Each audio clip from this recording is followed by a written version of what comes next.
Last lecture पर हम लोग टीआरएनए तक डिस्कस कर लिए थे। तो मॉलिक्यूलर बेसिस में टीआरएनए के बाद जो हेडिंग है वो ट्रांसलेशन है।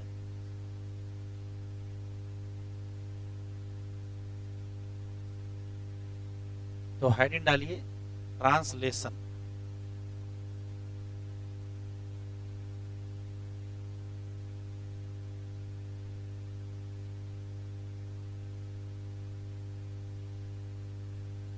हेडिंग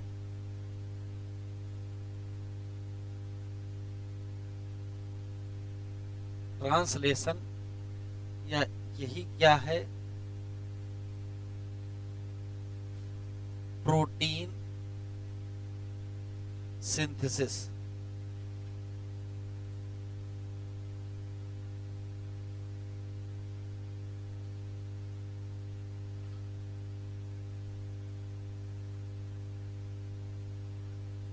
ट्रांसलेशन या प्रोटीन सिंथेसिस।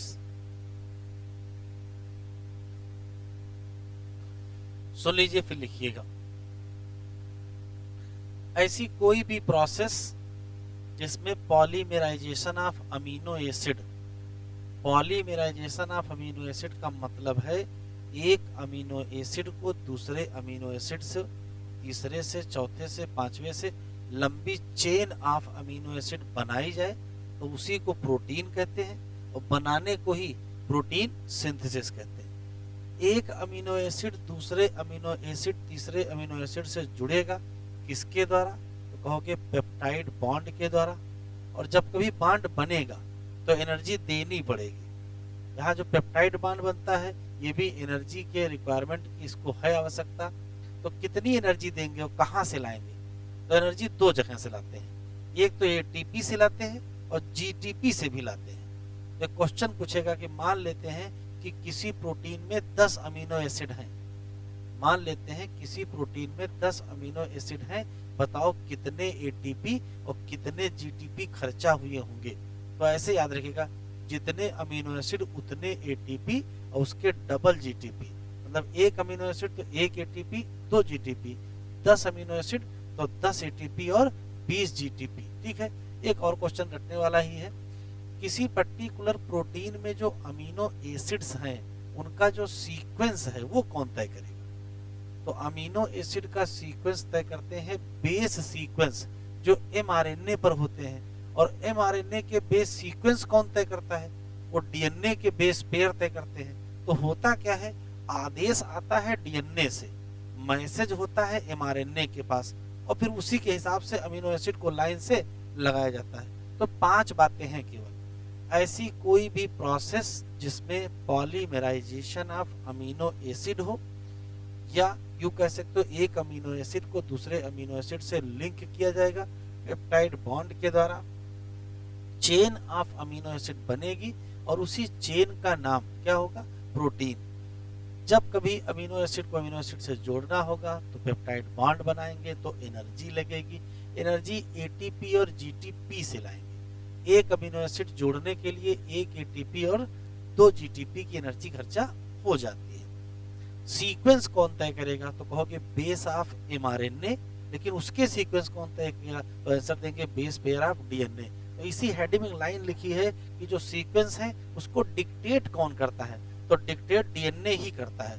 वो मैसेज देता है एमआरएनए को और उसी हिसाब से काम हो जाता है। तो पहले इतना लिख लीजिए, रखने वाले सवाल हैं।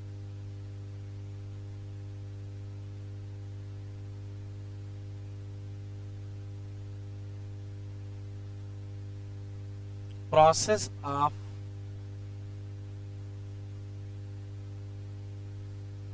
polymerization of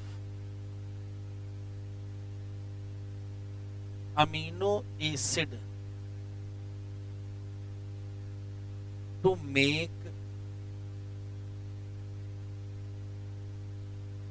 पॉलीपेप्टाइड, या इसी को प्रोटीन कहते हैं। ये वास्तव में क्या है? तो ये है चेन ऑफ अमीनो एसिड। दूसरा, सीक्वेंस ऑफ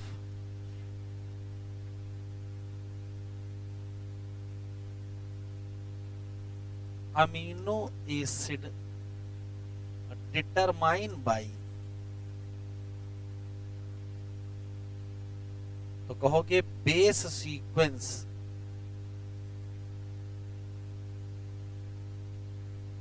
ऑफ mRNA, जो डिक्टेट किए गए किसके द्वारा, डीएनए के द्वारा, दैट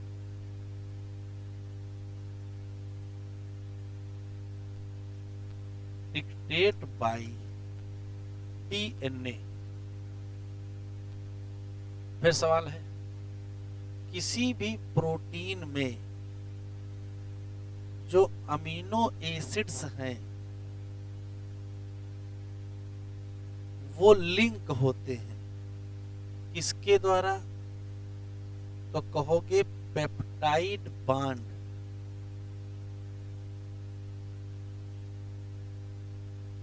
और पेप्टाइड बॉन्ड फॉर्मेशन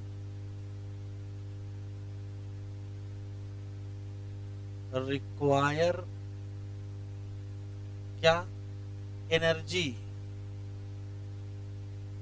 और लाओगे कहां से, तो कहोगे फ्रॉम एटीपी एंड जीटीपी। ये रट लीजिएगा कि एग्जाम्पल हम लिखे दे रहे हैं कि यदि 10 अमीनो एसिड हैं तो 10 एटीपी चाहिए और 20 जीटीपी चाहिए।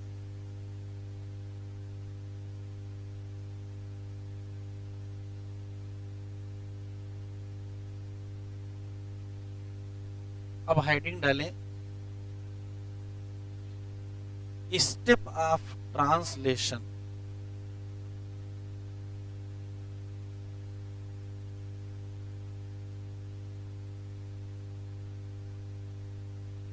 या प्रोटीन सिंथेसिस। ट्रांसलेशन या प्रोटीन सिंथेसिस के कितने स्टेप हैं, तो स्टेप के नाम लिख लीजिएगा। पहला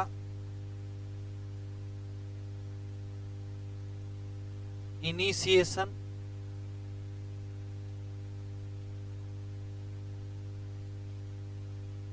इलांगेशन,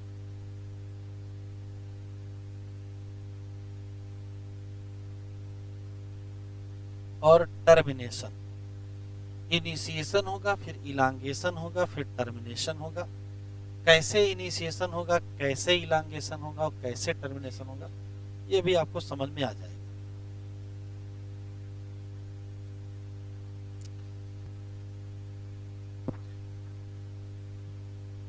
प्रोटीन सिंथेसिस या ट्रांसलेशन के स्टेप की बात करें तो इनिशिएशन, इलांगेशन और टर्मिनेशन 3 स्टेप होते हैं। सबसे मेन स्टेप इनिशिएशन ही है। देखो क्या क्या होता है।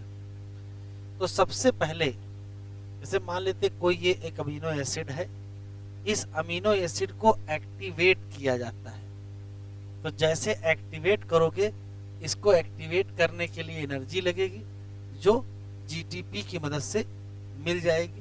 और जैसे ही एक्टिव अमीनो एसिड और एटीपी की मदद से एक्टिव अमीनो एसिड को क्या किया जाए, किसी पर्टिकुलर टीआरएनए से जोड़ दिया जाए। तो कल पढ़े थे हम लोग टीआरएनए, तो कल ये पढ़े थे ऐसे स्ट्रक्चर, ये था 5' और ये था 3'।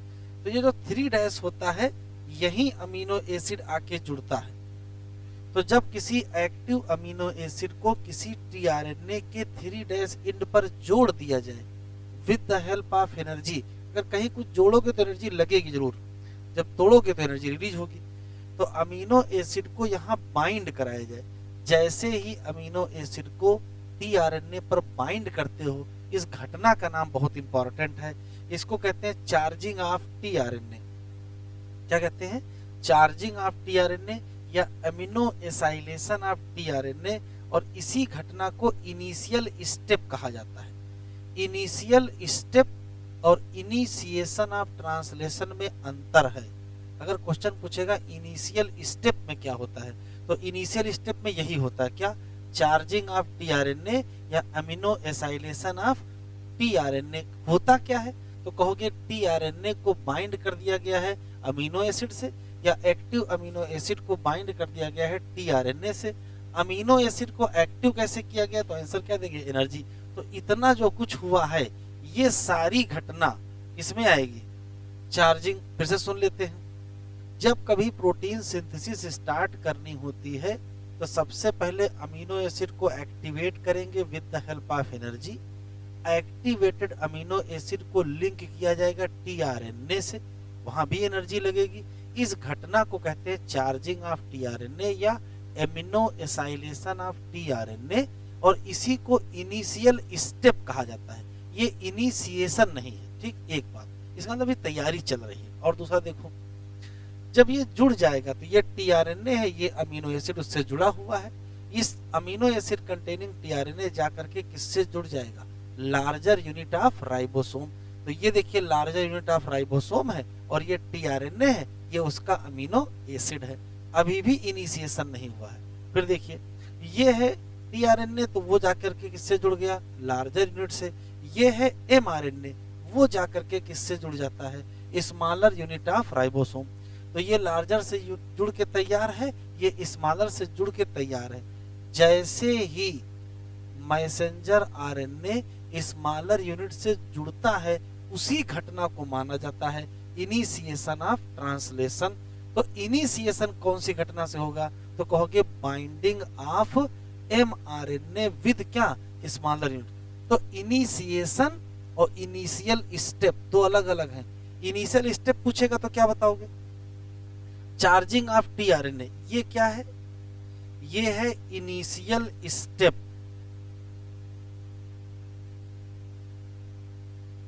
ऑफ प्रोटीन सिंथेसिस, और ये क्या है, इनिशिएशन ऑफ ट्रांसलेशन। तो अगर इनिशियल स्टेप पूछेगा तो क्या बताओगे, तो आप चार्जिंग ऑफ टीआरएनए या अमीनो एसाइलेशन बताओगे। और यदि उसने कह दिया इनिशिएशन ऑफ ट्रांसलेशन तो तुरंत बदल दोगे, क्या कहोगे, binding of mRNA with smaller unit of ribosome. अब जैसे ही स्मॉलर यूनिट ऑफ राइबोसोम से एमआरएनए जुड़ गया, हमने मान लिया कि इनिशिएशन हो गया। अब इनिशिएशन होने के बाद देखो क्या होगा, इलांगेशन की तैयारी होगी। तो देखो इलांगेशन की तैयारी कैसे होगी, ये वाला स्मॉलर यूनिट जिसके पास एमआरएनए है और ये वाली लार्जर यूनिट जिसके पास टीआरएनए है और उस पर कोई एक अमीनो एसिड भी अटैच है, ये दोनों यूनिट आपस में जुड़ जाएंगे मैग्नीशियम आयन के प्रेजेंस में। जैसे ही जुड़ेंगे एक कंप्लीट राइबोसोम स्ट्रक्चर हमको दिखाई पड़ जाएगा। जब प्रोटीन सिंथेसिस करनी होती है तो स्मॉलर यूनिट लार्जर यूनिट से जुड़ती है, और जब नहीं करनी होती तो नहीं जुड़ती है। क्योंकि प्रोटीन सिंथेसिस का वक्त आ गया है तो दोनों जुड़ जाएंगे। जैसे ही जुड़ जाएंगे कंप्लीट स्ट्रक्चर हमको दिखाई पड़ेगा। स्ट्रक्चर में क्या दिखाई पड़ा, ये छोटी वाली यूनिट है, ये एमआरएनए है, ये बड़ी वाली यूनिट है, उसमें दो साइट होती हैं। राइबोसोम की लार्जर यूनिट में दो साइट होती है। एनसीईआरटी में नाम नहीं लिखा, बस ये लिखा कि दो साइट होती है। एक साइट वो होती है जहां पहला टीआरएनए होगा, पहला अमीनो एसिड होगा और उसका एंटी कोडान होगा। तो जो दूसरी साइट होगी वहां दूसरा टीआरएनए होगा, दूसरा एंटी कोडान होगा, दूसरा अमीनो एसिड होगा।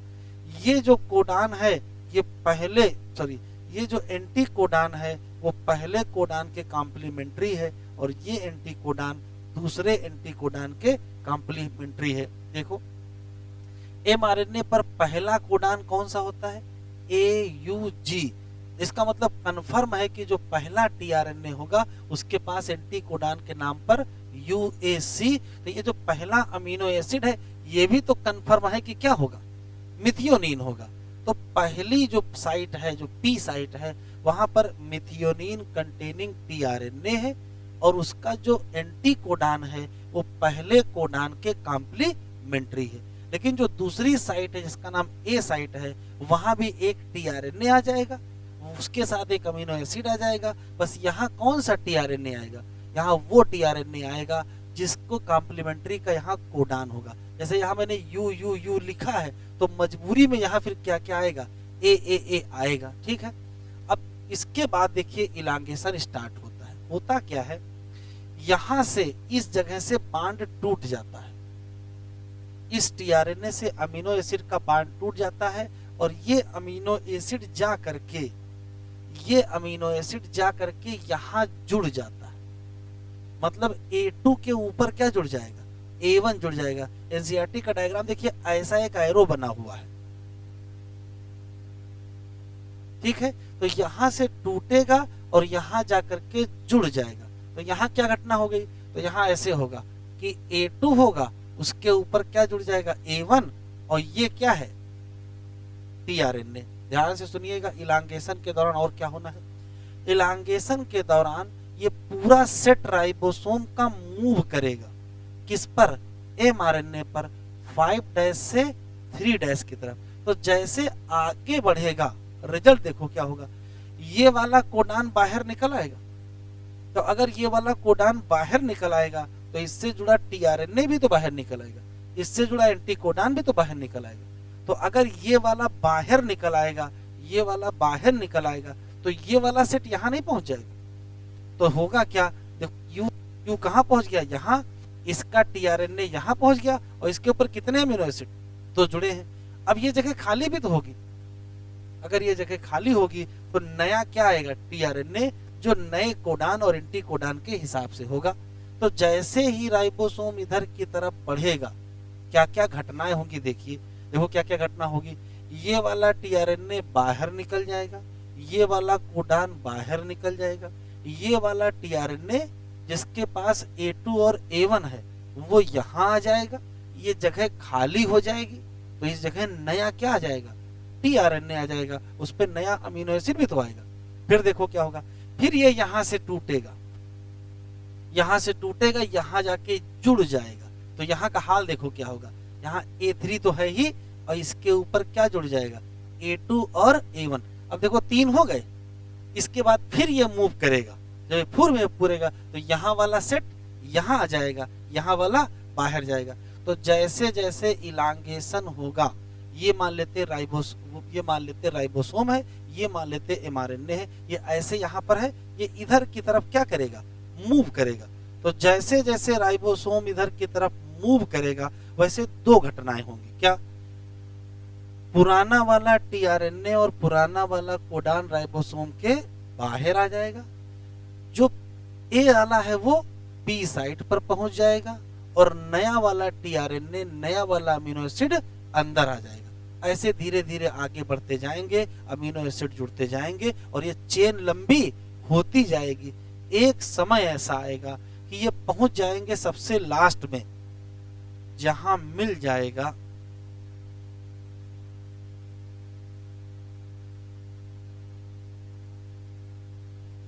ये पहुंच जाएंगे सबसे लास्ट में, जहां मिल जाएगा UAA।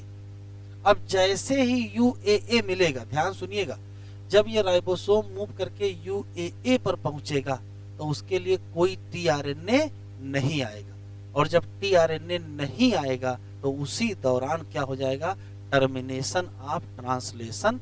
कैसे, एक रिलीज नाम का फैक्टर आकर के इससे जुड़ता है, रिलीज फैक्टर आकर के स्टॉप कोडान से जुड़ेगा और तभी ये प्रोटीन क्या हो जाएगी, रिलीज हो जाएगी। तो इस स्टेप को क्या कहोगे, टर्मिनेशन। फिर से सुन लेते हैं, फिर आराम से सारे स्टेप लिखेंगे। सबसे पहले तैयारी शुरू करेंगे। तैयारी शुरू करने में अमीनो एसिड को एक्टिवेट करेंगे with the help of energy. Activated amino acid को बाइंड करेंगे टीआरएनए से, फिर एनर्जी लगेगी। इस घटना को कहेंगे चार्जिंग ऑफ टीआरएनए या अमीनो एसाइलेशन ऑफ टीआरएनए, और यही इनिशियल स्टेप है, इनिशिएशन नहीं है। एक बार चार्ज टीआरएनए किसके साथ चला जाएगा, लार्जर यूनिट के साथ चला जाएगा, एमआरएनए स्मॉलर यूनिट के साथ जुड़ेगा। जैसे ही एमआरएनए स्मॉलर यूनिट के साथ जुड़ेगा हम कहेंगे इनिशिएशन ऑफ ट्रांसलेशन हो गया। अब एमआरएनए है, उसके साथ स्मॉलर यूनिट है, टीआरएनए है, उसके साथ लार्जर यूनिट है, ये दोनों जुड़ जाएंगे और कंप्लीट राइबोसोम बनके तैयार होगा। अब इलांगेशन और पॉलीमराइजेशन स्टार्ट होगा। कैसे होगा देखते हैं। तो होगा ये, कि इस पर्टिकुलर कोडान के सामने ये एंटीकोडान, ये टीआरएनए, ये अमीनो एसिड, और इस पर्टिकुलर कोडान के सामने ये टीआरएनए, ये एंटीकोडान और ये अमीनो एसिड, यहां से अमीनो एसिड तोड़ेंगे और ले जाकर के यहां जोड़ेंगे। ठीक है, ये दो बन गए।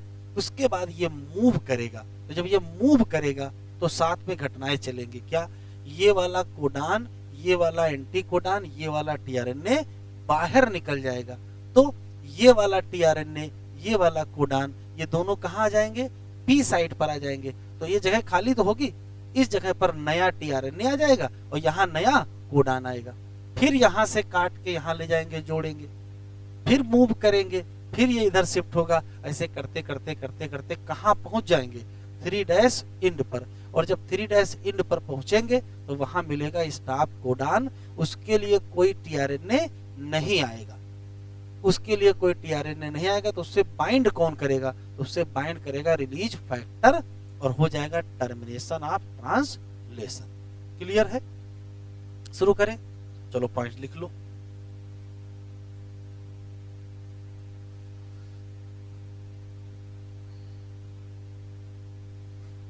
इनिशियल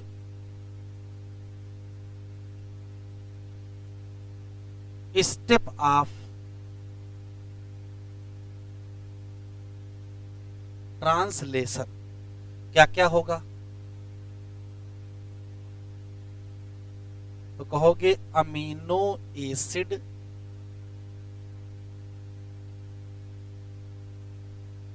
एक्टिवेटेड बाय एनर्जी, एक घटना होगी। दूसरा, active amino acid bind to tRNA, कहां? At 3' end. और इस घटना को क्या कहोगे?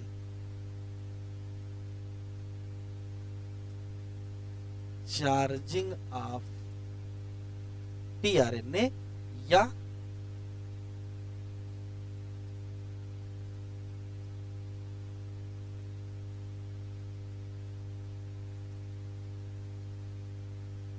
Amino acylation of tRNA. तो अगर ये क्वेश्चन आएगा तो उसमें आंसर आपका मेन क्या मिलेगा?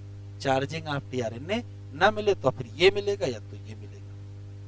फिर आएगा इनिशिएशन।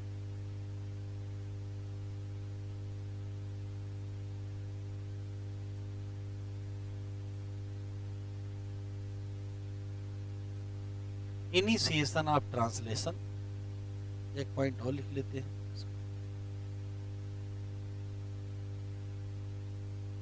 जो चार्ज्ड टीआरएनए है वो बाइंड कर जाएगा किसको? Larger unit of ribosome. और इसमें कितनी साइट हैं? 2 साइट हैं। तो अगर 2 साइट होंगे तो 2 चार्ज टीआरएनए वहां आ जाएंगे।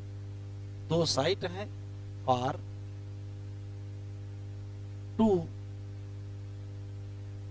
Charged tRNA contain amino acid. एसजीआरटी में ऐसे लिखा है कि जब 2 चार्ज टीआरएनए बहुत करीब आ जाएंगे तभी पेप्टाइड बॉन्ड बनेगा। ये भी लिख लीजिए। When 2 charged tRNA come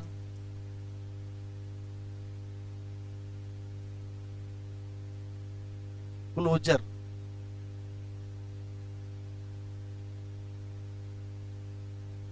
peptide bond formation। अब हेडिंग है इनिशिएशन।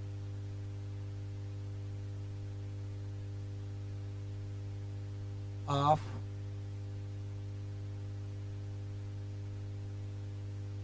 इनिशिएशन में क्या करोगे? तो कहोगे by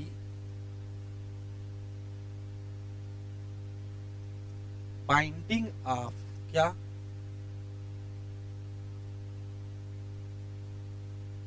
mRNA with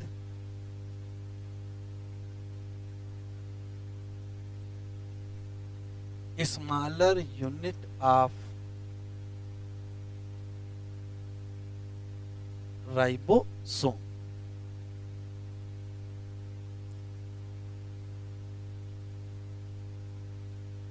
At the time of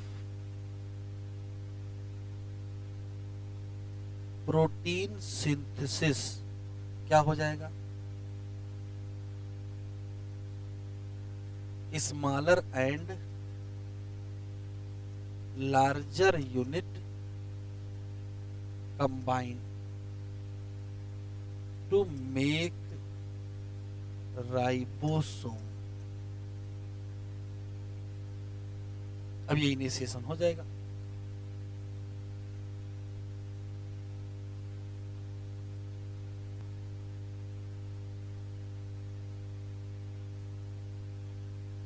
elongation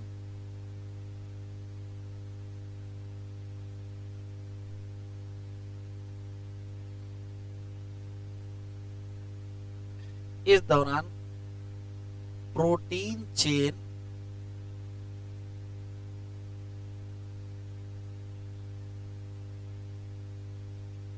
elongate by linking क्या? Amino acid. लेकिन कैसे? तो इस दौरान राइबोसोम मूव करेगा ओवर mRNA। किधर से किधर? From 5' to 3' direction. रिजल्ट क्या होगा? रिजल्ट होगा कि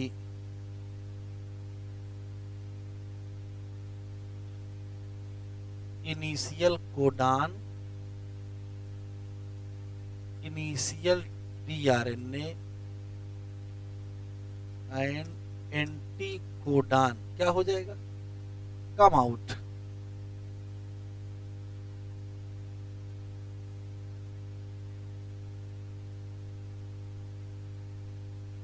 ऑफ राइबोसोम। जबकि जो सेकंड कोडान है, सेकंड टी आरएनए है, सेकंड एंटी कोडान है और 2 अमीनो एसिड जुड़ चुके हैं ना, मतलब डाइपेप्टाइड।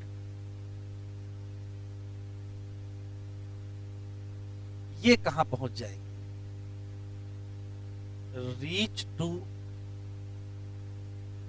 पी साइट फ्रॉम, उल्टा तो नहीं है, ए साइट। देखो ए साइट से यहां पहुंच जाएंगे ना, नाम है, उधर से इधर है, reach to P site from A site.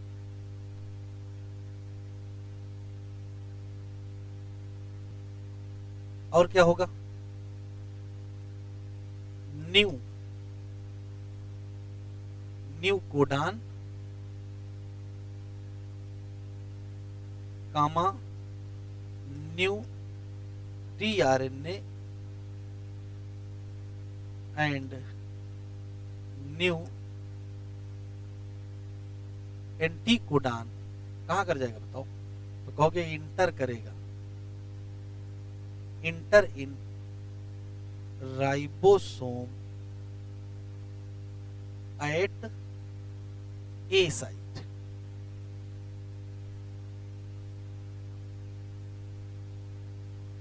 तो 3 काम हुए। पुराना वाला कोडान, पुराना वाला एंटी कोडान, पुराना वाला टीआरएनए बाहर निकल गया। जो ए साइट पर था वो पूरा सेट बी साइट पर आ गया, और नई जगह जो खाली हुई वहां नया कोडान, नया एंटी कोडान, नया अमीनो एसिड सब अंदर हो गया। फिर आएगा टर्मिनेशन।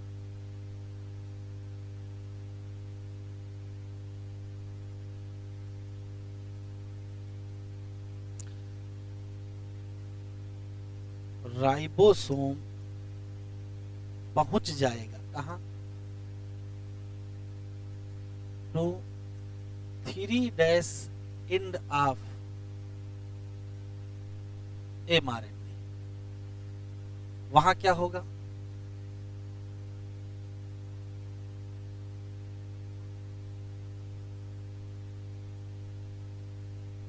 स्टॉप कोडान होगा।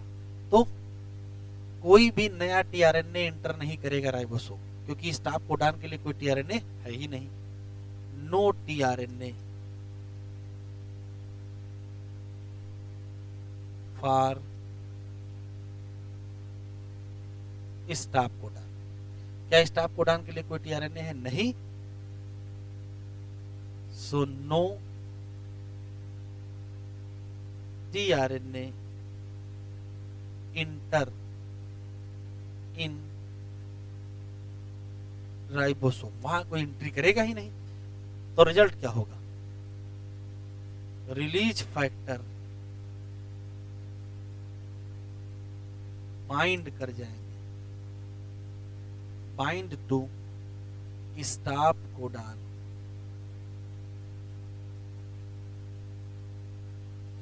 और रिजल्ट क्या होगा?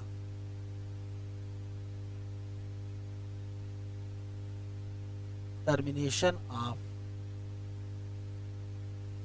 ट्रांसलेशन और रिलीज ऑफ पॉलीपेप्टाइड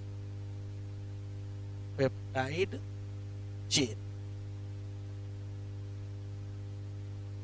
तो एक लाइन और लिख लीजिए बस।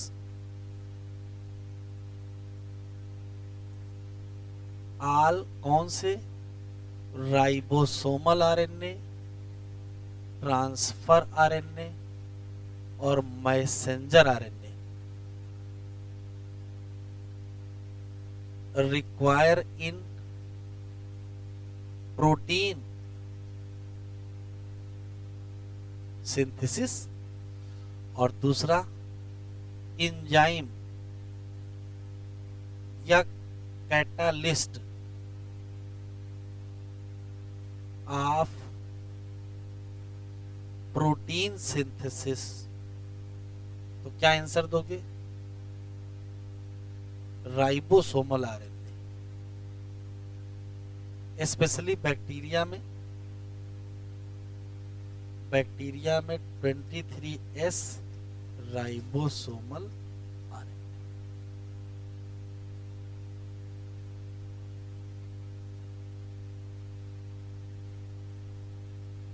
चलो एनसीईआरटी ओपन करूं।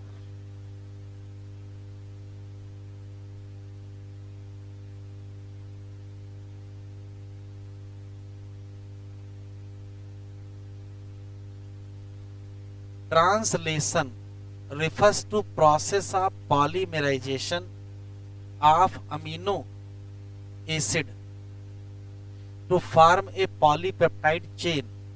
कौन सा ऑर्डर होगा, कौन सा सीक्वेंस होगा, ये कौन तय करेगा? Sequence of base over mRNA. लेकिन डिक्टेट कौन करेगा? डीएनए। अमीनो एसिड जुड़ते हैं बॉन्ड से, नाम पेप्टाइड बॉन्ड, और फॉर्मेशन ऑफ पेप्टाइड बॉन्ड में क्या लगेगी? एनर्जी। देखो ये टिक कर लो। फर्स्ट फेज या इनिशियल फेज, ये इनिशिएशन नहीं है। फर्स्ट फेज में क्या है? Itself amino acid activated in presence of energy. कहां से आएगी? एटीपी से, और ये जुड़ जाएगा, एक्टिवेटेड अमीनो एसिड जुड़ जाएगा किससे? टीआरएनए।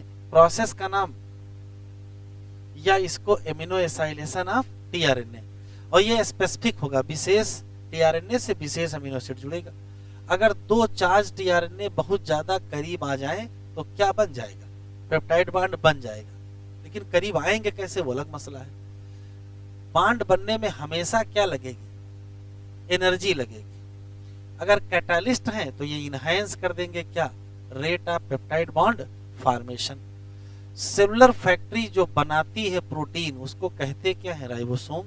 कल ही पढ़ा दिए थे, राइबोसोम बनाने में स्ट्रक्चरल आरएनए मतलब राइबोसोमल आरएनए चाहिए और क्या 80 डिफरेंट टाइप प्रोटीन, ये कल लिखा दिए थे। जब ये इनएक्टिव स्टेट में होता है, जब प्रोटीन नहीं बनना है, तो दोनों सब यूनिट कौन सी, लार्जर और स्मॉलर यूनिट अलग अलग होती हैं। लेकिन जब ये टिक कर लो, जब स्मॉल सब यूनिट जुड़ जाए किससे, तो process of translation of mRNA to protein क्या लिखा है, ये देखो लिखा है, बिगिन, स्टार्ट हो जाएगी। देयर आर 2, कितनी साइट है, 2 साइट है, किसमें, लार्जर सब यूनिट में। नहीं, काहे के लिए 2 साइट है, कि 2 टीआरएनए और 2 अमीनो एसिड वहां फिट हो सके, to for subsequent amino acid to bind. इतना करीब, अगर वो करीब नहीं गए तो पेप्टाइड बॉन्ड बनेगा ही नहीं। तो दोनों करीब कैसे होंगे, तो एक पी साइड में रखा होगा, एक ए साइड में रखा होगा, बिल्कुल करीब होंगे। द राइबोसोम ही काम करता है क्या, कैटालिस्ट, स्पेशली कौन सा, 23S आरएनए, किसमें, बैक्टीरिया। ये कल हम लोगों ने पढ़ लिया था कि ट्रांसलेशन यूनिट ऑफ एमआरएनए में एक सीक्वेंस होता है जो स्टार्टर कोडान से शुरू होगा, स्टॉप कोडान के बीच तक होगा, लेकिन एडिशनल सीक्वेंस पाया जाता है जिसका नाम अनट्रांसलेटेड रीजन है। कहां होता है, तो कहोगे इनिशिएशन के पहले मतलब 5' एंड पर, और टर्मिनेशन के बाद मतलब 3'। वैसे तो ये बनाते नहीं है, लेकिन ये जरूरी है किसके लिए, प्रोसेस के लिए। फिर देखो दोबारा लिखा हुआ है फॉर इनिशिएशन। इनिशिएशन और इनिशियल फेज अलग अलग हैं। राइबोसोम को बाइंड करना है किससे, एमआरएनए से। कहां पर, स्टार्टर कोडान पर, recognise only by initiator tRNA. Ribosome proceed elongation phase of protein synthesis. During this phase complex composed of amino acid जो किससे जुड़े होंगे, टीआरएनए, ये सब्सिक्वेंटली बाइंड करते जाएंगे एप्रोप्रिएट कोडान के manner, forming a complementary base pairing with the tRNA. भाई उधर कोडान होगा, उधर एंटी कोडान होगा। राइबोसोम मूव करेगा codon to codon along the mRNA, किस दिशा में, 5' टू 3'। अमीनो एसिड जुड़ते जाएंगे, ट्रांसलेट हो जाएंगे पॉलीपेप्टाइड सीक्वेंस। ये देखो लिखा है डिक्टेट बाई, लेकिन represented by mRNA. At the end क्या, रिलीज फैक्टर बाइंड करेगा किससे, क्यों स्टॉप कोडान से रिलीज बाइंड किया, क्योंकि इसके लिए कोई एंटी कोडान नहीं था। टर्मिनेट हो जाएगा ट्रांसलेशन और रिलीज हो जाएगी क्या, पॉलीपेप्टाइड चेन फ्रॉम राइबोसोम। देख लो डायग्राम, देख लो, देखो यूसीसी कोडान है, तो यू का ए होगा, सी का जी होगा, सी का जी होगा। ये यूज हो गया तो देखो ये बाहर निकल आया है। इधर देखो यहाँ ए यू लिखा है, तो यहाँ क्या होगा, यू यू ए, ये देखो अंदर आ रहा है। अब देखो ये पर्टिकुलर मान लेते हैं पी साइट है, ये मान लेते हैं ए साइट है। हुआ क्या है, यहां से तोड़ लेंगे इस जगह से, और तोड़ के इतनी पूरी चेन को इधर लेके जाएंगे और इसके सिर पे जोड़ देंगे ऐसे, ठीक है। अब जब ये इधर चलेगा तो ये पूरा, ये वाला टीआरएनए बाहर निकल आएगा, ये वाला पूरा सेट यहां आ जाएगा, नया एंटर करता जाएगा, ऐसे चेन बढ़ती चली जाएगी, ठीक है। चलिए हेडिंग डाले। देखो एनसीईआरटी में फर्जी में कुछ नहीं लिखा, काम की चीज लिखिए। अगर वो एरो बनाए हैं तो किसी पर्पज से ही बनाए हैं। हेडिंग डाले regulation of gene expression. Heading regulation of gene expression.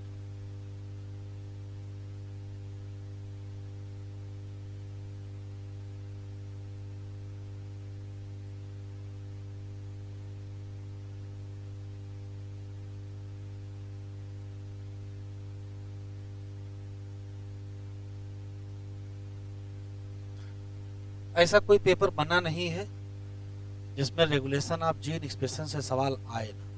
इस बार भी आया था, पिछली बार भी आया था, पिछली बार भी आया था। इवन जब तक इसका सवाल छप नहीं जाता है तब तक पेपर मशीन से बाहर आता ही नहीं है ना। एक आना ही आना है, ज्यादा खुश हो जाएगा तो 2 आ जाएंगे, ठीक है। देखो क्या है, तो रेगुलेशन ऑफ जीन एक्सप्रेशन में रेगुलेशन तो हम बाद में पढ़ेंगे, पहले ये तो पता चले कि ये क्या है जीन एक्सप्रेशन। देखो क्या है, जैसे मान लेते हैं कि कोई पर्टिकुलर ये जीन है, ये जीन एक्सप्रेस करेगा। तो जीन के एक्सप्रेस करने का क्या मतलब, जीन बोलने थोड़े लगेगा, अपनी भावनाएं व्यक्त करने लगा जीन, ऐसा तो होगा नहीं, क्या एक्सप्रेस करेगा। तो एक्सप्रेस करने का मतलब है कि फिर जीन mRNA बनवाएगा और mRNA बना के प्रोटीन बनवाएगा और फिर उससे कोई ना कोई फंक्शन होगा या कोई ना कोई फिनोटाइप कैरेक्टर हमको देखने को मिलेगा। यही सामान्य जीन एक्सप्रेशन है। एग्जाम्पल समझ लो, अभी लिखना नहीं। एक बैक्टीरिया है ई कोलाई,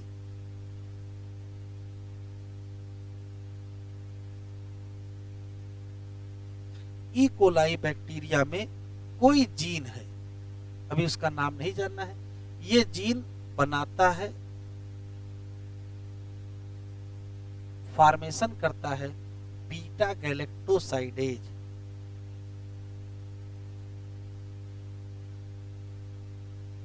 एंजाइम बनवाता है, मतलब ये जीन एक्सप्रेस करता होगा, उससे एमआरएनए बनता होगा, उससे प्रोटीन बनती होगी, उससे एंजाइम बनता होगा। ये एंजाइम काम आता है किसमें, तो काम ये है कि ये एंजाइम लैक्टोज को तोड़ देता है, ग्लूकोज एंड गैलेक्टोज। और ये ग्लूकोज एंड गैलेक्टोज जो हैं ये इस्तेमाल होते हैं एनर्जी सोर्स के लिए, ठीक है। और इसके लिए एंजाइम चाहिए और ये एंजाइम यूज हो गया। सब कुछ सही चल रहा है।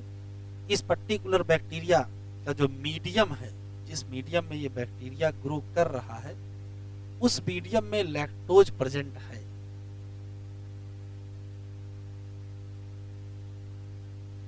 अभी लिखिएगा नहीं। तो अगर लैक्टोज प्रेजेंट है इसका मतलब क्या है, इसका मतलब है लैक्टोज को तोड़ के ग्लूकोज और गैलेक्टोज बनाना पड़ेगा। इसका यह भी मतलब है कि फिर एंजाइम होना चाहिए। इसका यह भी मतलब है कि फिर जीन का एक्सप्रेशन होना चाहिए। तो जीन के एक्सप्रेशन ही लिख लेते हैं। अगर जीन एक्सप्रेस करेगा तो बीटा गैलेक्टोसाइडेज एंजाइम बनेगा, तो लैक्टोज से ग्लूकोज और गैलेक्टोज बनेगा, सब कुछ सही चलेगा, बिल्कुल फिट है। कहने का मतलब है कि यदि बैक्टीरिया के मीडियम में लैक्टोज प्रेजेंट है तो जीन का जो एक्सप्रेशन है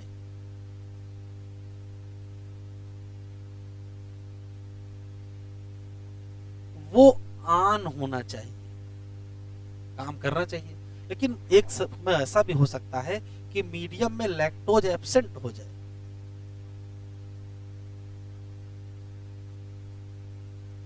अब बताओ अगर लैक्टोज नहीं है तो इस एंजाइम की क्या आवश्यकता है।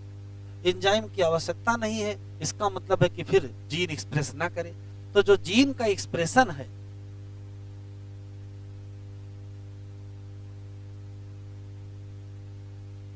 वो क्या कर देना चाहिए, ऑफ कर देना चाहिए। अब वहां स्विच तो लगे नहीं है कि भैया जाओ ऑन कराओ फिर जाओ ऑफ कराओ है। अब काम की बात सुनेंगे। किसी भी जीन का एक्सप्रेशन कभी होता है और कभी नहीं होता है, मतलब कभी उसको ऑन करना होता है और कभी उसको ऑफ करना होता है। ऐसी कोई भी तरीका या ऐसी कोई भी प्रोसेस जो जीन के एक्सप्रेशन को मॉडिफाई करे, उसी प्रोसेस का नाम रेगुलेशन ऑफ जीन एक्सप्रेशन कहेंगे। या जीन एक्सप्रेशन रेगुलेशन क्या है, तो कहोगे ऐसी कोई भी मैकेनिज्म जो जीन के एक्सप्रेशन को अल्टर करे या मॉडिफाई करे, आवश्यकता हो तो ऑन करवा दे और फिर आवश्यकता ना हो तो क्या करा दे, ऑफ करा दे। तो जैसी कोई भी मैकेनिज्म होगी उसी का नाम हम क्या कहेंगे, रेगुलेशन ऑफ जीन एग्रेशन। एक और बात, कैसे रेगुलेट, क्यों रेगुलेट कर रहे हो, तो देखो इन्वायरमेंट, मीडियम में लैक्टोज होगा कि नहीं होगा तो इन्वायरमेंट तय कर रहा है। अब इन्वायरमेंट तय कर रहा है कि जीन फंक्शन करे, तो जीन का जो रेगुलेशन हो किस किस चीज से प्रभावित होगा, तो कहोगे इन्वायरमेंट से प्रभावित हो जाएगा और फिजियोलॉजी से प्रभावित हो जाएगा, मेटाबॉलिज्म से प्रभावित हो जाएगा। तो जीन का फंक्शन या जीन का एक्सप्रेशन किससे किससे रेगुलेट होता है या किससे किससे इफेक्ट होता है, तो कहोगे इन्वायरमेंट से भी इफेक्ट होता है, मेटाबॉलिज्म से भी इफेक्ट होता है, फिजियोलॉजी से भी इफेक्ट होता है। इसका एक बढ़िया एग्जाम्पल दिया हुआ है। हम सब लोग जब एम्ब्रियोनिक डेवलपमेंट स्टेज में थे, जाइगोट, मारुला, ब्लास्टुला, गैस्टुला स्टेज में थे, तब तो कोई आर्गन नहीं बने थे। फिर आर्गन बनने से अब सोचो कि एक आर्गन बना है किसी पर्टिकुलर सेल से, इसका मतलब कोई जीन एक्सप्रेस किया होगा तभी वो आर्गन बना। और एक बार हार्ट बन गया फिर दोबारा नहीं बना। दोबारा क्यों नहीं बना भाई? बना होगा, अगर स्ट्रक्चर बना है तो जीन एक्सप्रेस जरूर हुआ है, तभी तो स्ट्रक्चर बना है। और फिर दोबारा हार्ट काहे नहीं बना? इसका मतलब जीन एक्सप्रेस नहीं कर रहा है। तो हम लोगों की बॉडी में बहुत सारे ऐसे जीन हैं जो एक्सप्रेस किए फिर उसके बाद एक्सप्रेस नहीं किए। इसका मतलब एक बेहतर कोऑर्डिनेटेड वे है हमारे पूरे डेवलपमेंट का, पूरे जीवन भर में जीन के एक्सप्रेशन का अगर रेगुलेशन सही ना हो तो पता लगा हार्ट बनने लगे, पूरे शरीर में हार्ट ही हार्ट बन डाले हैं, है ना, 10-12 हार्ट हो गए, 20-25 किडनी हो गई है। ऐसा नहीं हो सकता है। तो डेवलपमेंटल इफेक्ट जो है, जो डेवलपमेंट हो रहा है, वो किसका रिजल्ट है? वो बेहतर कोऑर्डिनेशन का इफेक्ट है। अगर कोऑर्डिनेशन बेहतर ना होता तो क्या होता? तो पता लगा आंखें 5 हो जाती, कान 3 हो जाते हैं, ऐसा सब गड़बड़ ना हो जाता। तो ये सब कितना बढ़िया है। तो काम क्या सुने फिर लिखें।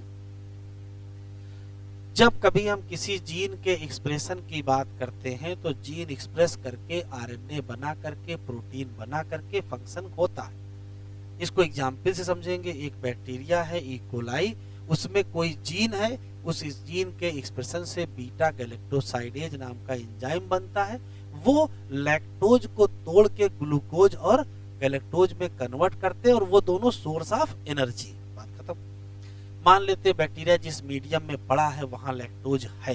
अगर लैक्टोज है तो एंजाइम की नीड है, तो जीन को एक्सप्रेस करना चाहिए, जीन एक्सप्रेशन ऑन होना चाहिए। लेकिन मान लेते हैं कि मीडियम में लैक्टोज ही नहीं है, तो अगर मीडियम में लैक्टोज नहीं है तो फिर जीन के एक्सप्रेशन का कोई मतलब नहीं है, उसको क्या होना चाहिए? ऑफ होना चाहिए। कहने का मतलब है कि इन्वायरमेंटल कंडीशन तय कर रही हैं कि कब जीन ऑन हो कब जीन ऑफ हो। तो जीन का रेगुलेशन कौन इफेक्ट करेगा? तो कहोगे इन्वायरमेंटल फैक्टर भी इफेक्ट करेंगे, मेटाबॉलिज्म भी इफेक्ट करेगा, फिजियोलॉजी भी इफेक्ट करेगी। जीन के एक्सप्रेशन के रेगुलेशन का बेस्ट एग्जाम्पल क्या है? Development of embryo. एम्ब्रायो से लेकर के एडल्ट तक जितना चेंज आया है वो जीन रेगुलेशन का ही बहुत बढ़िया एग्जाम्पल है। अगर रेगुलेशन गड़बड़ होता, सही ना होता, तो पता नहीं क्या क्या बनता। ठीक है, लिखो।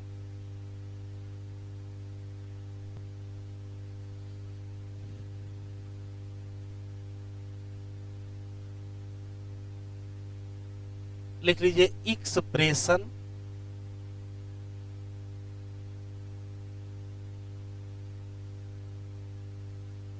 ऑफ जीन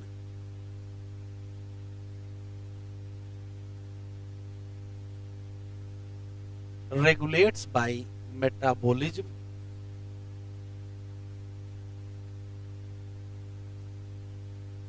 metabolism,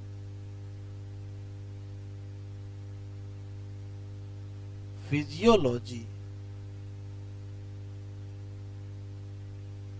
environmental क्या factor.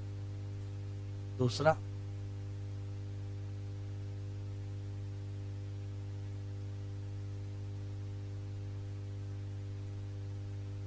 Development of embryo,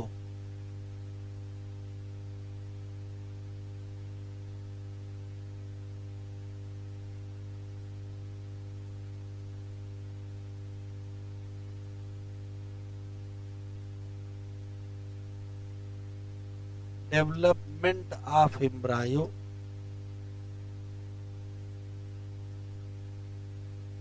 to adult. ये क्या है? ये बेस्ट एग्जाम्पल है कोऑर्डिनेटेड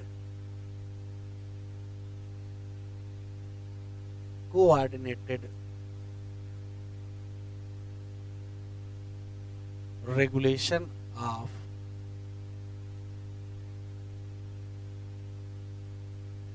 जीन एक्सप्रेशन।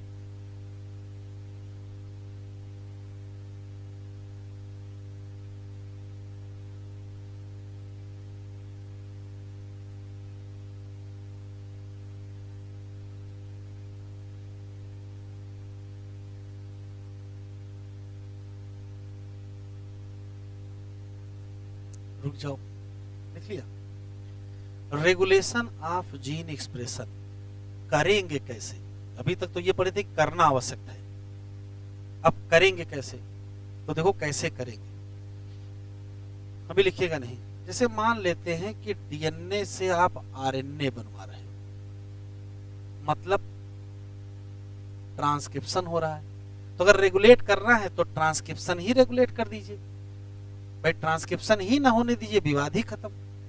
लेकिन मान लेते हैं कि ट्रांसक्रिप्शन पे नहीं कोई डिस्टरबेंस किया गया, तो जो एमआरएनए बनता है उससे mature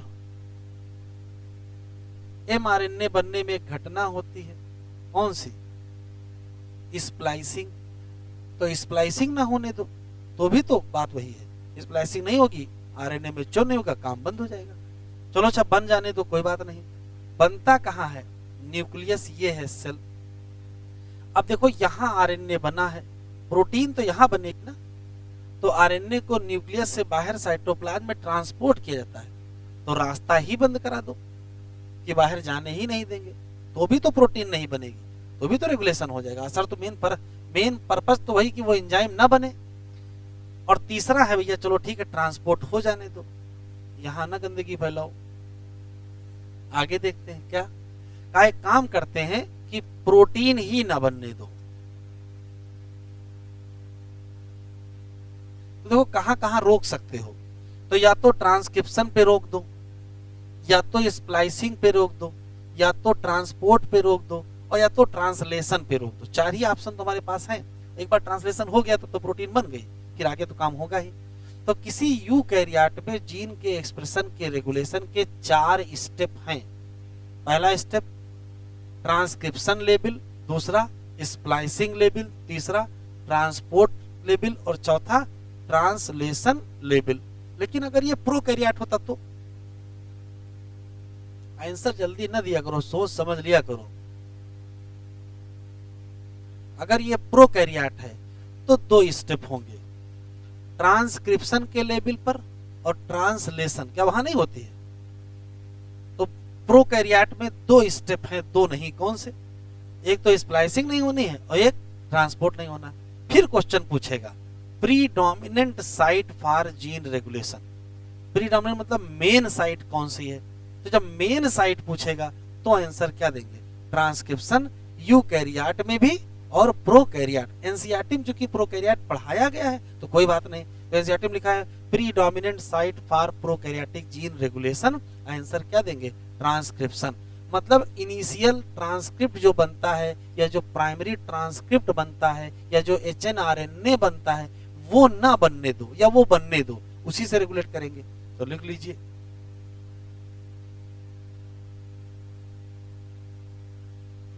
regulation of gene expression किसमें? तो कहोगे इन यूकैरियोट या यूकैरियोटिक सेल में। क्या होगा? तो कहोगे 4 स्टेप हैं। अब 4 स्टेप है तो नाम बताने पड़ेंगे। तो पहला कौन सा है? ट्रांसक्रिप्शन,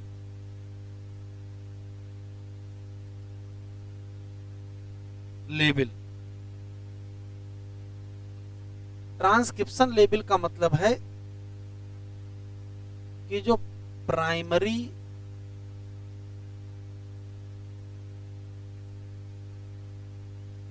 ट्रांसक्रिप्ट है उस लेवल पर या जो एचएनआरएनए है उसको बनने दो या ना बनने दो। दूसरा क्या है?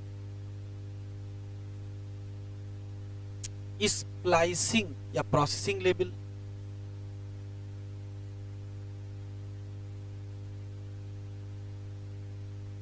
प्रोसेसिंग लेवल का मतलब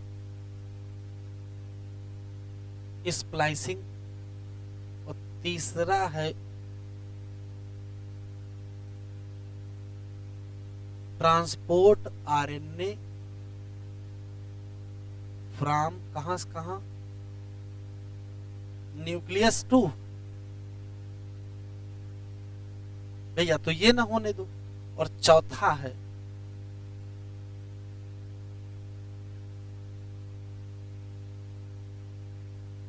ट्रांसलेशन लेवल मतलब प्रोटीन सिंथेसिस।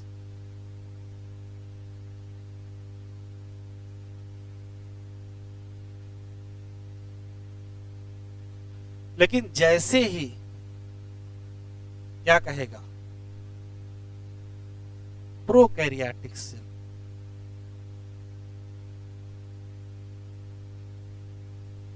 अब क्या कहोगे? अब कहोगे केवल 2 स्टेप बचे। कौन से? तो एक बचा कौन सा?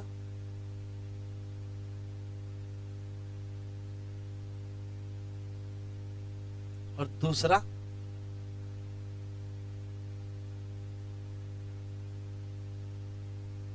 हाँ, लेकिन दोनों में से प्री डोमिनेंट साइट कौन है या प्रोमिनेंट साइट कौन सी है? तो प्रोमिनेंट साइट यही है, prominent site.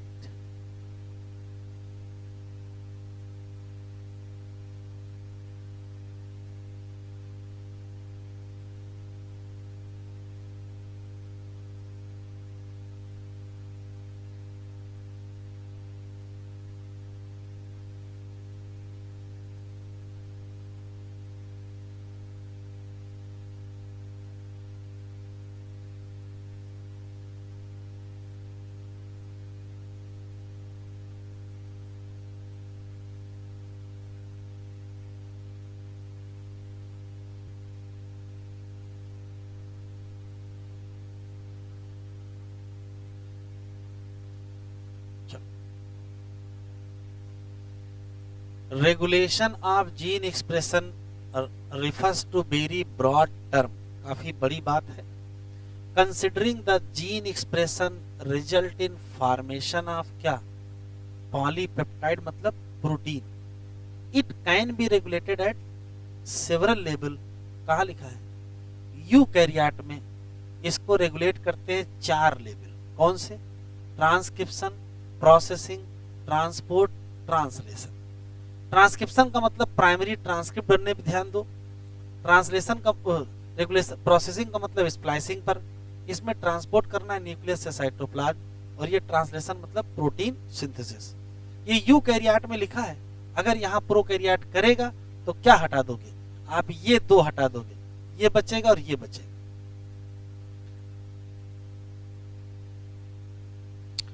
Gene in a cell are expressed to perform a particular function या set of function। एग्जाम्पल दिया हुआ है, एक एंजाइम है जिसका नाम बीटा गैलेक्टोसाइडेज है।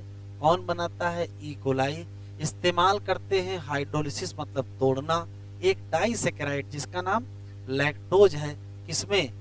ग्लूकोज एंड गैलेक्टोज, ये क्या है? मोनोसेकेराइड।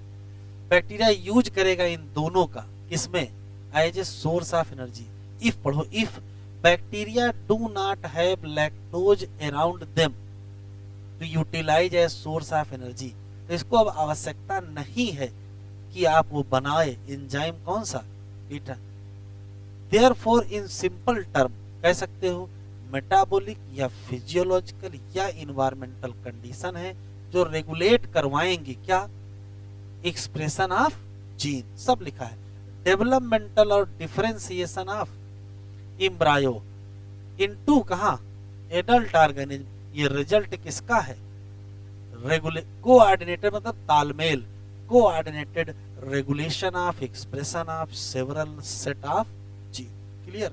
हेडिंग डालिए, regulation of expression in prokaryote.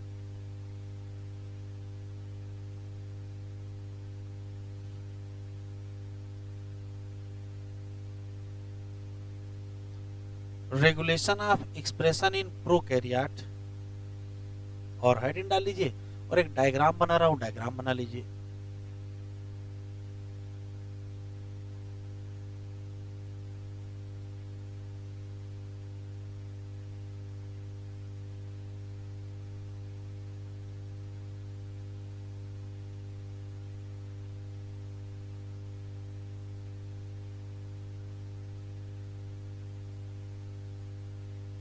एक डायग्राम बना लीजिए।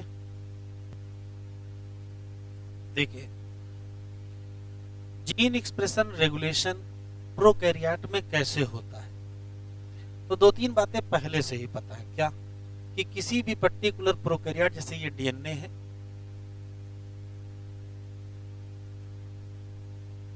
अगर ये डीएनए है तो ये क्या होगा 3' और ये क्या होगा 5'। टेम्पलेट स्टैंड की बात कर रहे हैं। किसी प्रोकैरियोट में जो स्ट्रक्चरल जीन होता है, भाई किसी ट्रांसक्रिप्शन यूनिट में क्या होता है, तो तीन ही में चीजें होती हैं। एक प्रमोटर होता है, एक टर्मिनेटर होता है, और बीच में स्ट्रक्चरल होता है। तो ये मान लेते हैं स्ट्रक्चरल जीन है, लेकिन आपको पता है कि प्रोकैरियोट में पॉलीसिस्टानिक स्ट्रक्चरल जीन होती है। जैसे एक जेड स्ट्रक्चरल जीन है, एक वाई है और एक ए है, ये तीनों एक साथ काम कर रहे हैं, इसी नाते इसको क्या कहते हैं, पॉलीसिस्टानिक कहते हैं। किसी पर्टिकुलर स्ट्रक्चरल जीन के पहले अप स्ट्रीम क्या पाया जाता है, प्रमोटर, ये भी कोई नई बात नहीं है।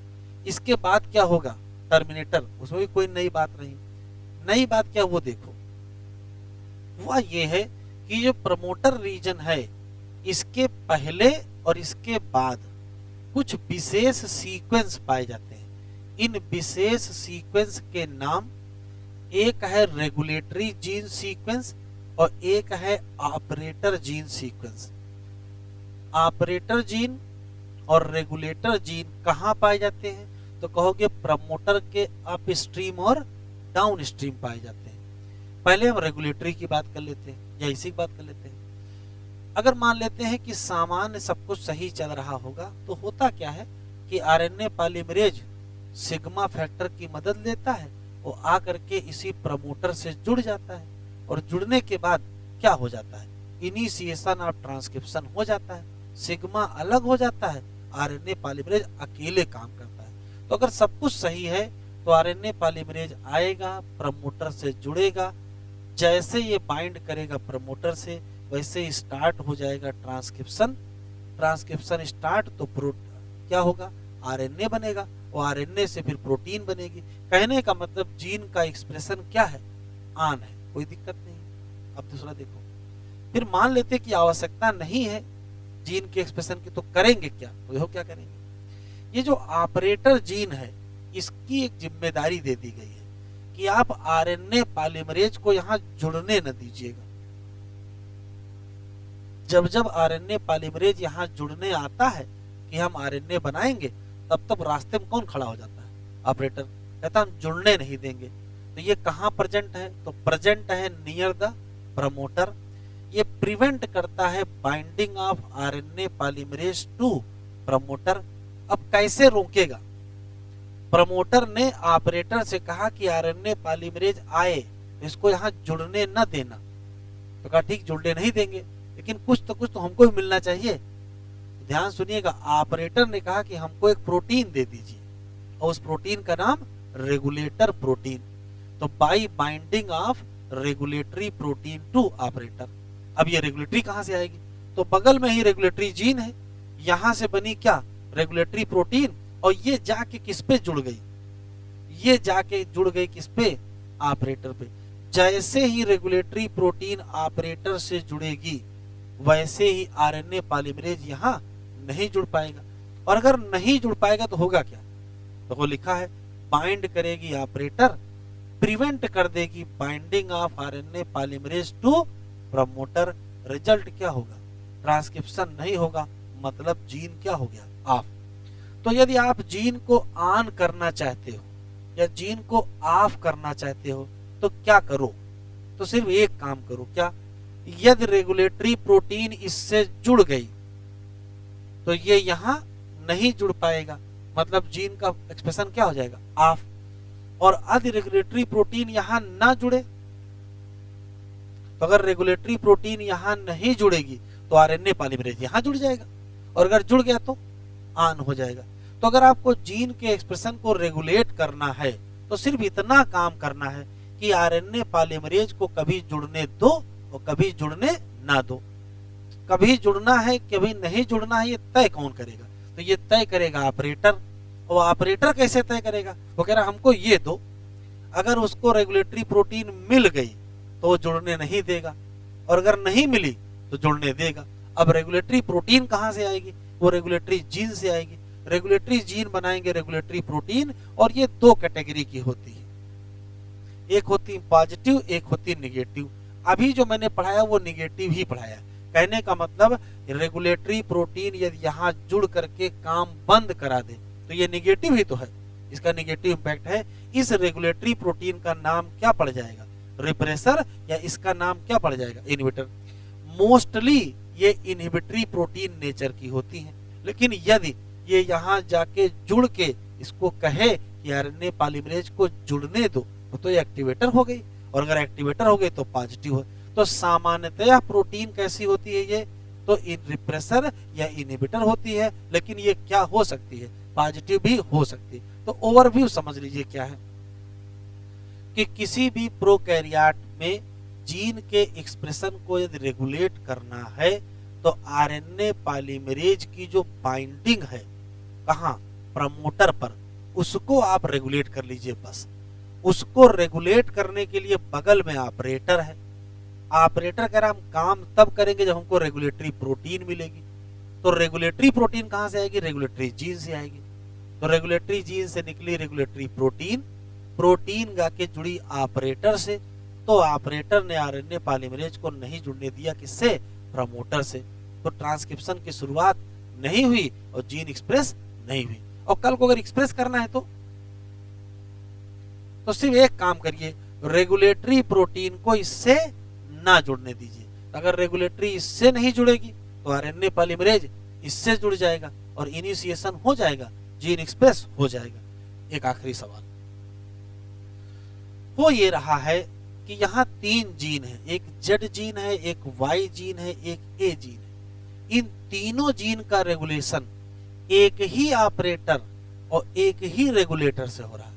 जब कभी, ध्यान सुनिएगा, जब कभी एक से ज्यादा जीन मतलब पॉलीसिस्ट्रॉनिक स्ट्रक्चरल जीन का रेगुलेशन एक ही या कॉमन ऑपरेटर और रेगुलेटर के द्वारा हो तो इस पूरी कहानी को ओपेरॉन सिस्टम कहते हैं। फिर से बोलते हैं, जब कभी एक से ज्यादा जीन, जैसे यहाँ कितने हैं, 3 जीन, एक से ज्यादा जीन का रेगुलेशन एक ही ऑपरेटर और एक ही रेगुलेटर के द्वारा हो जाए तो इस सिस्टम को कहते हैं क्या, operon system of regulation.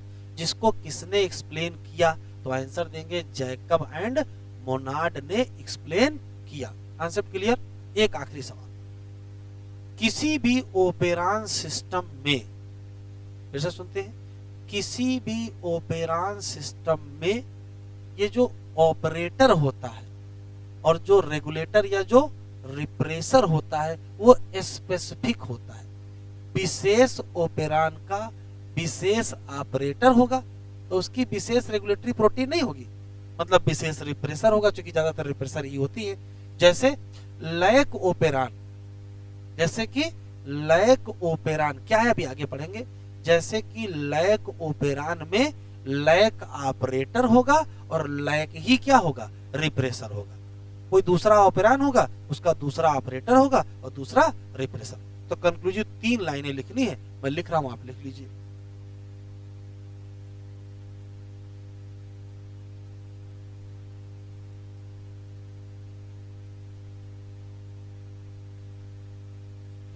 In prokaryote gene expression regulate by alter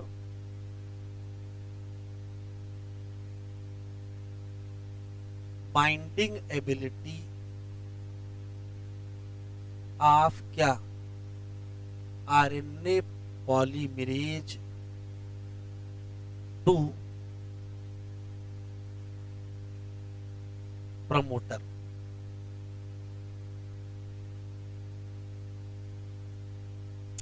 regulate by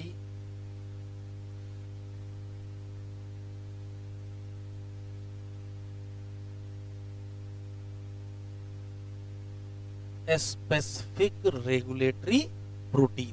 अब वो कहां कहां जुड़ती हैं वो पीछे लिखा हुआ, उसको दोबारा यहां लिखने का आवश्यकता नहीं है। कहां जुड़ती हैं, वो specific regulatory protein operator region से जुड़ती है, तब ऑपरेशन किसको, आरएनए पॉलीमरेज को प्रमोटर से जुड़ने नहीं देता है और ट्रांसक्रिप्शन स्टार्ट नहीं, वो पीछे लिखा उसको यहां नहीं लिखना।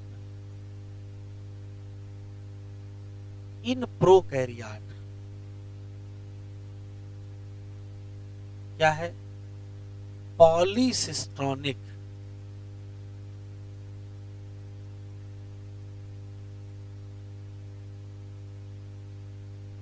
स्ट्रक्चरल जीन, मतलब many gene,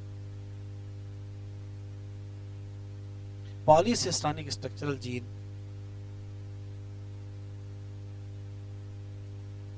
regulate by common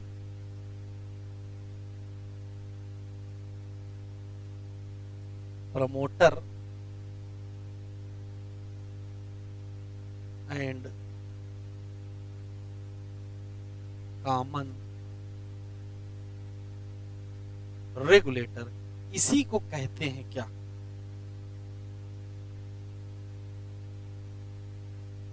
इसी को कहते हैं ओपेरान सिस्टम। तो अब इसका नाम ओपेरान सिस्टम क्यों पड़ा? क्योंकि ढेर सारे जीन का रेगुलेशन एक ही ऑपरेटर और एक ही कॉमन ऑपरेटर होना चाहिए।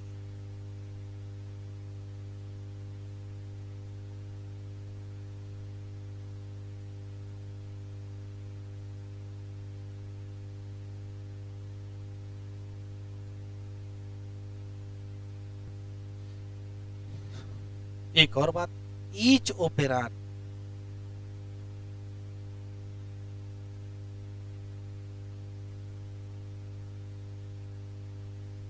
Have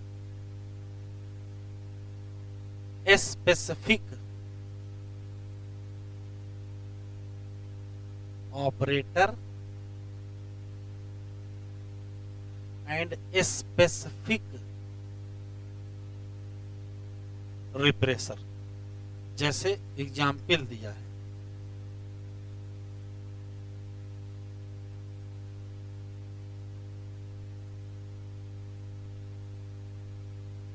like operon have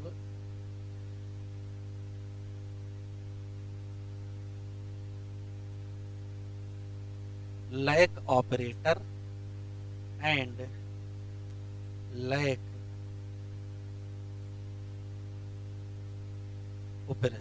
repressor।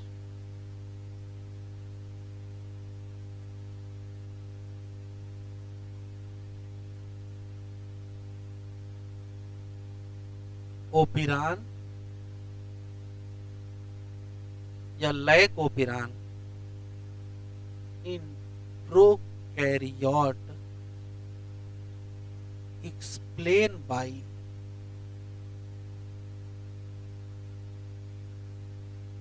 क्या नाम है? फ्रांसिस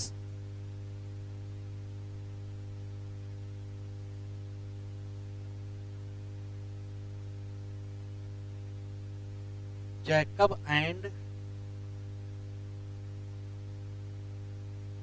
जैक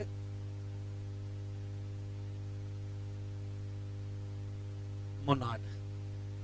फ्रांसिस जैकब कौन है?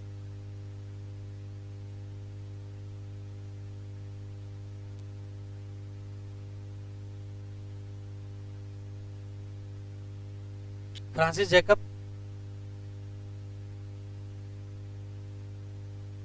और जैक मोनाट कौन है?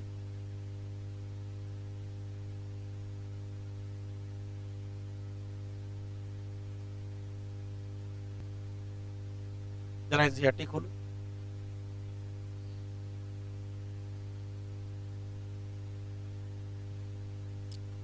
इन prokaryote control of rate of transcriptional initiation, मतलब ट्रांसक्रिप्शन के लेवल पर हाईलाइट कर लो, टिक कर लो, यही है predominant site for control of gene expression. ऐसा जा सकता है एग्जाम में। किसी भी ट्रांसक्रिप्शन यूनिट में जो एक्टिविटी ऑफ आरएनए पॉलीमरेज है, किस जगह पर?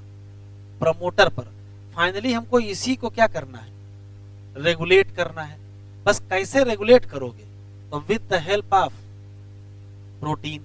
और वो प्रोटीन क्या करती हैं, वो बदल देती हैं ability to recognise the start site, या क्या कहोगे प्रोमोटर साइट।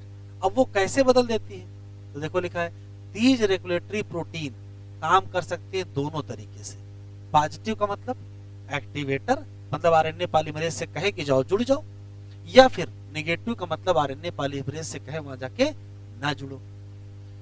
एक्सेसिबिलिटी किसकी, जो प्रमोटर रीजन की है, किसके लिए, आरएनए पॉलीमरेज के लिए। In many cases regulated by interaction of protein with, किससे, किससे जोड़ेंगे, ऑपरेटर। ऑपरेटर रीजन कहां है, तो कहोगे बिल्कुल बगल में है प्रमोटर के। और इन मोस्ट ऑफ ओपेरान, ज्यादातर केसेज में, इन मोस्ट ऑफ केसेज, ज्यादातर मामलों में ये जो प्रमोटर सीक्वेंस है, द सीक्वेंस ऑफ ऑपरेटर, ये बाइंड करता है ज्यादातर केसेस में किससे, मतलब ज्यादातर केसेस में निगेटिव वाला कॉन्सेप्ट है, रिप्रेसर से बाइंड करता है। किसी भी ओपेरान में स्पेसिफिक क्या होता है, ऑपरेटर, और स्पेसिफिक ही क्या होता है, जैसे अगर लैक ओपेरान है तो लैक क्या होगा, ऑपरेटर, और लैक ही क्या होगा, रिप्रेसर। अगर लैक ओपेरान है तो लैक ऑपरेटर, लैक रिप्रेसर, किसमें, lack operon.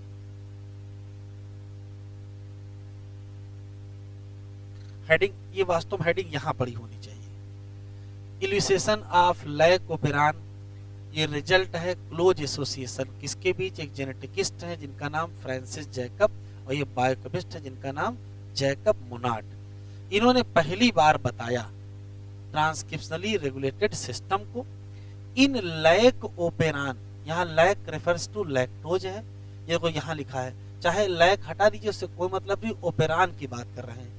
Polycistronic structural gene regulated by क्या, common promoter and common regulatory gene. ऐसे किसी अरेंजमेंट को कहते क्या है, ये बैक्टीरिया में देखने को मिलता है या प्रोकैरियोट में देखने को मिलता है, और इस किसी अरेंजमेंट को कहते क्या है, ओपेरान। तो इसका नाम ओपेरान क्यों पड़ा, कहोगे जब ढेर सारे जीन किसी एक प्रमोटर और रेगुलेटर से गवर्न हो जाएं तो हमको नाम क्या रखना पड़ेगा। फिर ऐसे बहुत सारे ओपेरान है, जैसे लैक ओपेरान है, जैसे टीआरपी ओपेरान है, एरा ओपेरान है, इस ओपेरान है, वेल ओपेरान है। अब हेडिंग हम डालना है लैक ओपेरान, तो ये हेडिंग यहां पड़ी होनी चाहिए। तो हेडिंग डाल लीजिए लैक ओपेरान।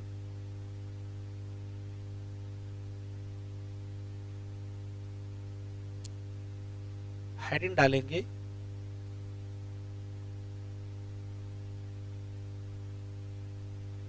लैक ओपेरान, और एक डायग्राम फिर बना लीजिए।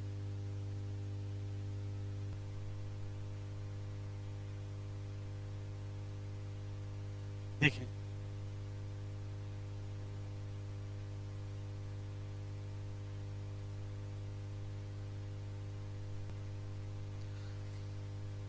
लैक ओपेरान, पहले तो ओपेरान है फिर लैक ओपेरान है। ओपेरान क्यों है, तो कहोगे एक से ज्यादा स्ट्रक्चरल जीन इसी कॉमन प्रमोटर और कॉमन रेगुलेटर की मदद से रेगुलेट हो रहे हैं, इसी नाते इसका नाम ओपेरान है। अब इसमें लैक शब्द कहां से आ गया वो भी आगे समझ में आ जाएगा। देखो, हुआ ये है कि ये एक पॉलीसिस्ट्रॉनिक स्ट्रक्चरल जीन है, और इस पॉलीसिस्ट्रॉनिक स्ट्रक्चरल जीन में एक जेड जीन है, एक वाई जीन है, एक ए जीन है। जेड जीन एक्सप्रेस करेगा तो एमआरएनए बनेगा, फिर उससे प्रोटीन बनेगा, फिर उससे एंजाइम बनेगा, कौन सा, beta galactosidase. Y gene express करेगा, एमआरएनए बनेगा, प्रोटीन बनेगी, एंजाइम बनेगा, एंजाइम परमिएज।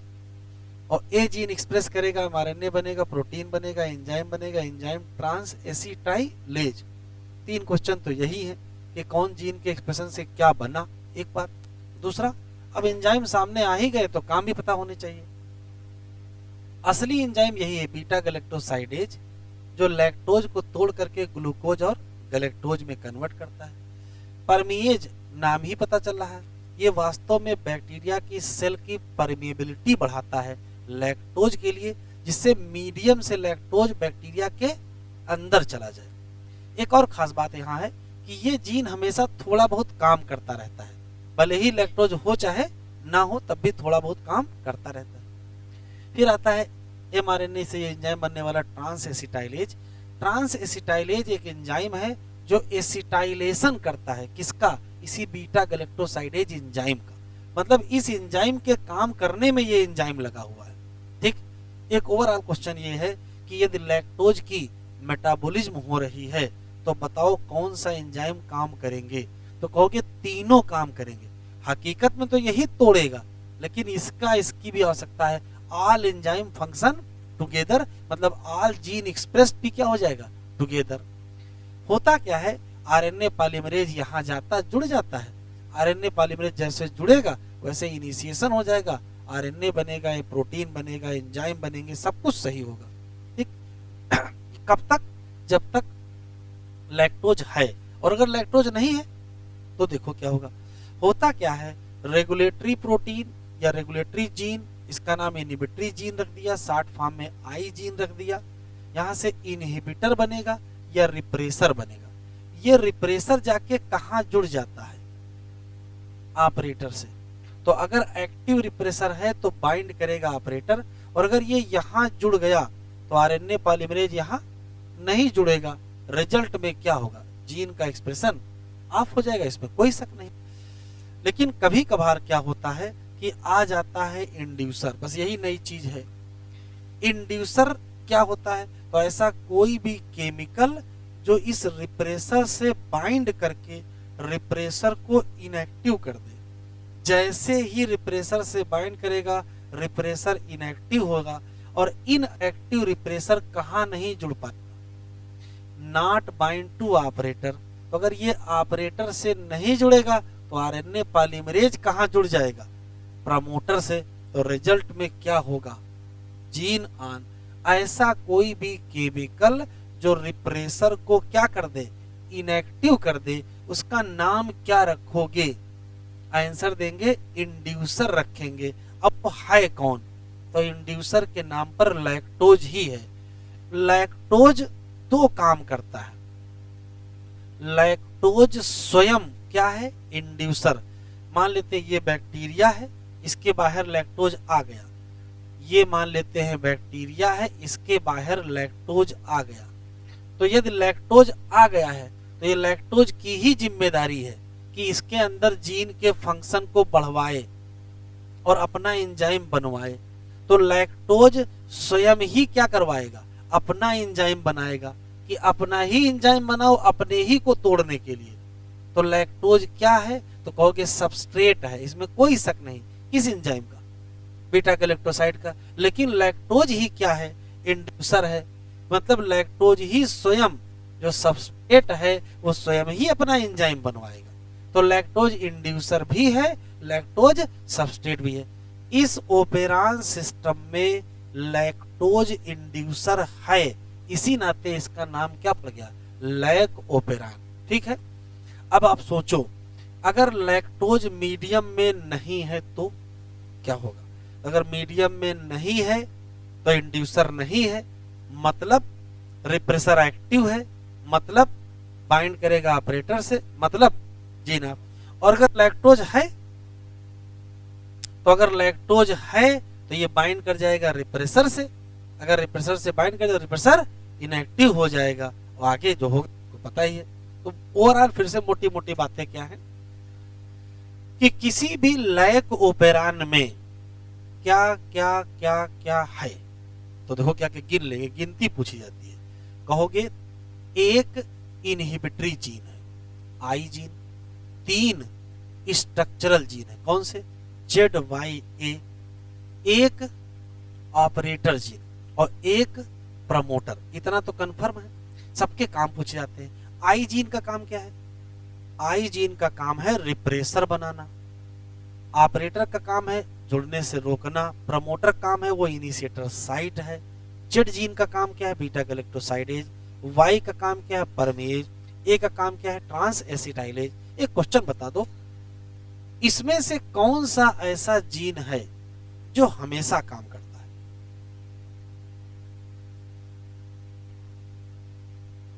आंसर है आई जीन। आई जीन से रिप्रेसर का बनना कभी बंद होता ही नहीं है, चाहे ऑन हो और चाहे ऑफ, ये बनेगा जरूर। बनने के बाद ये यहां जुड़ेगा कि नहीं जुड़ेगा वो एक अलग मसला है। एनसीईआरटी में लिखा है कॉन्स्टिट्यूटिवली एक्ट कौन है, लगातार कौन काम करता रहता है, तो कहोगे आई जीन। हाँ, अगर आई जीन ना मिले तब तो आंसर क्या देंगे, वाई जीन। तो थोड़ा बहुत वाई जीन भी काम करता रहेगा, क्योंकि अगर मीडियम में लैक्टोज बाहर आ गया, अंदर ही नहीं जाएगा, तो इंड्यूसर का काम कैसे करेगा। तो अगर क्वेश्चन पूछेगा कौन सा जीन है जो हमेशा काम करता रहता है, तो सबसे बढ़िया क्या दीजिएगा, आई जीन। हाँ, अगर आई जीन ना मिले तो फिर मजबूरी में क्या लगा दीजिएगा, वाई जीन। अच्छा, ये बताओ ये पॉजिटिव रेगुलेशन है कि निगेटिव।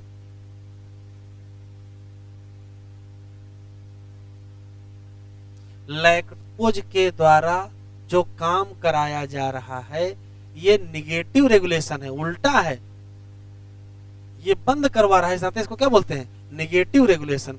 तो लैक्टोज जब इंड्यूसर की तरीके से काम करे, लैकोपेरान में रिप्रेसर को इनएक्टिव किया जाए, अगर किसी को इनएक्टिव करके आप काम करा रहे हो तो ये निगेटिव नहीं है, एक्टिव करके काम कराओ तो समझ बात आए। किसी का काम बंद करा करके कोई काम शुरू करा रहे हो तो ये क्या हो गया, ये निगेटिव हो गया। तो ये कौन सा रेगुलेशन है, निगेटिव रेगुलेशन। तो क्या लैकोपेरान का केवल निगेटिव ही रेगुलेशन होता है, कहोगे नहीं, इसका पॉजिटिव रेगुलेशन भी होता है। कह रहा है आपके समझ के बाहर है, ये लिखा हुआ है एनसीईआरटी, आपकी समझ के क्या है, बाहर है। ठीक है, ऐसा है नहीं भी समझाया जाएगा समझ में आ जाएगा, लेकिन अब कह दिया तो मान लेते हैं, लिखा जाए। Concept clear. तो सिर्फ क्या करना है, सिर्फ लैक्टोज को ध्यान देना है। अगर मीडियम में लैक्टोज नहीं है तब क्या होगा, और मीडियम में लैक्टोज है तब क्या होगा। नहीं है तो, अगर नहीं है तो रिप्रेसर एक्टिव रहेगा, ऑपरेटर से बाइंड करेगा, आरएनए पॉलीमरेज को बाइंड नहीं करने देगा, और जीन ऑफ। और अगर मीडियम में लैक्टोज है तो वो इंड्यूसर का काम करेगा, रिप्रेसर से बाइंड करेगा, रिप्रेसर को इनएक्टिव करेगा, वो ऑपरेटर से बाइंड नहीं करेगा, वो आरएनए पॉलीमरेज प्रमोटर से जुड़ेगा। जब यहां वहां मत जोड़ दीजिएगा, सही सही जगह जोड़िएगा। ठीक है। एक आखिरी सवाल, इसमें कौन है जो हमेशा काम करता है, ना मिले वाई जीन, एक और वो ना मिले घर चले आना। ठीक है, फिर कुछ और मत लगा देना। एक और सवाल, ये पॉजिटिव है कि निगेटिव है, ये निगेटिव रेगुलेशन, लिख लो भैया।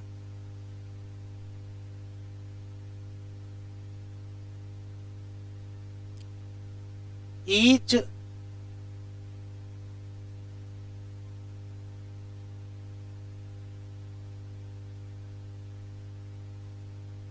लैक, अब ना बतियाओ, जितना है वो हम बता डाले, इससे तो नहीं होगा। ईच लैकोपेरान हैज क्या क्या होगा, तो लिख लो। 1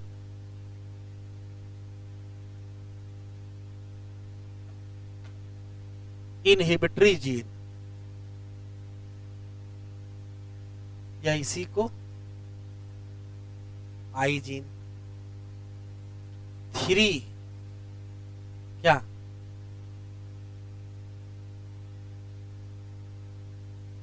स्ट्रक्चरल जीन, कौन से, जेड वाई ए। इनका क्रम भी पूछा गया है, क्रम यही रखिएगा।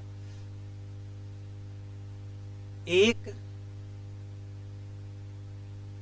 ऑपरेटर और एक प्रमोटर।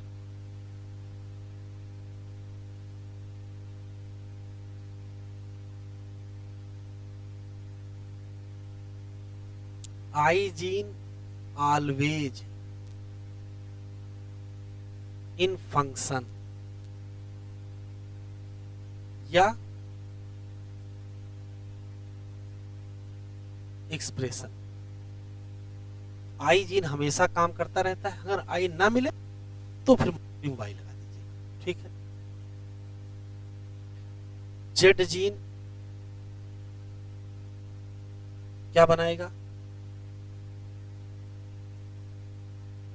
फार्म बीटा गैलेक्टोसाइडेज, और यही क्या करेगा,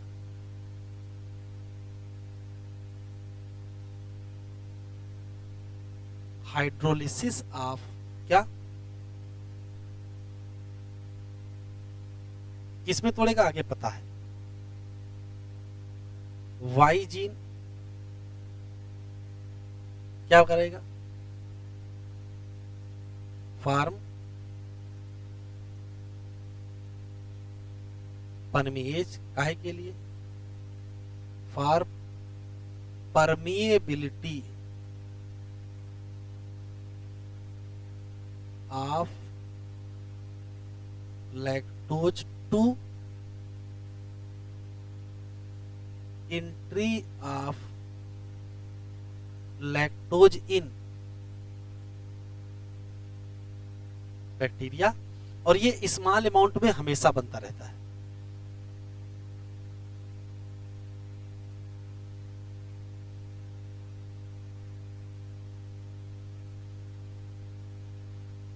formation always in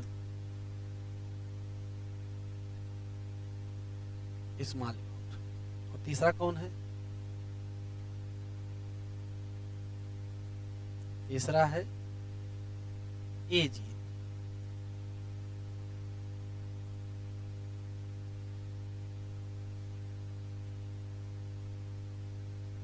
form trans acetylase,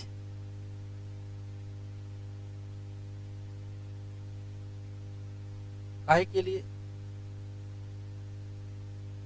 for acetylation of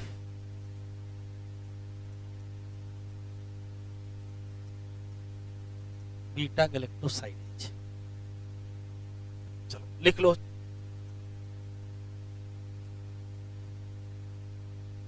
in absence of lactose या इंड्यूसर क्या होगा,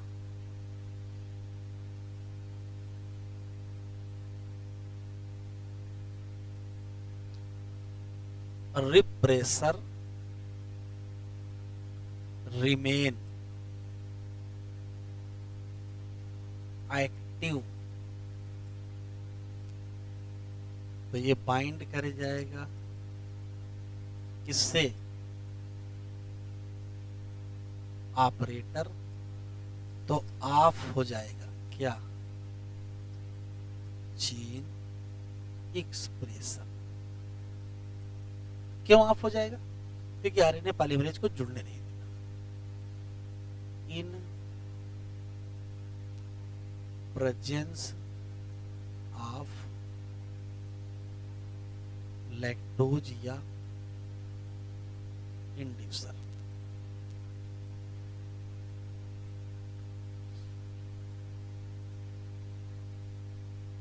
लैक्टोज बाइंड कर जाएगा किससे, repressor, result inactive repressor, result not bind to operator, result on gene expression.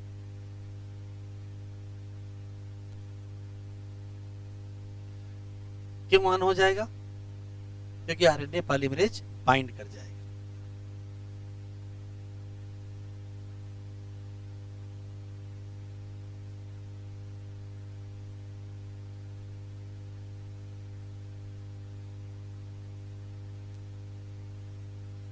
हाँ पर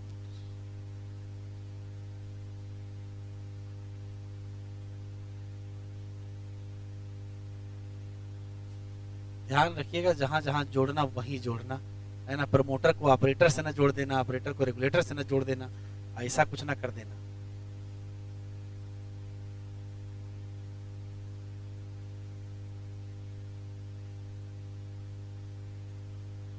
इन lack operon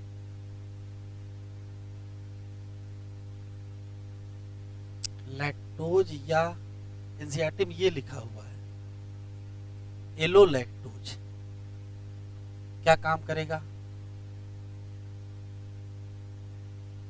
act as inducer as well as substrate. Lac operon एक ऐसा मामला है जिसमें लैक्टोज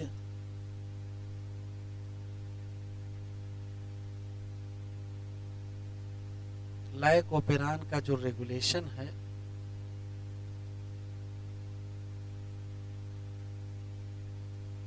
वो कुछ ऐसा है कि जो सबस्ट्रेट है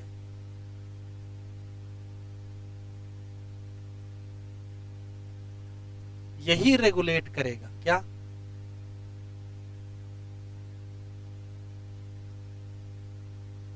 formation of their enzyme.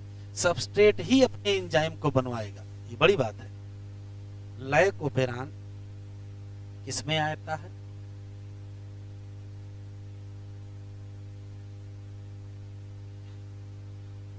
Lack operon regulation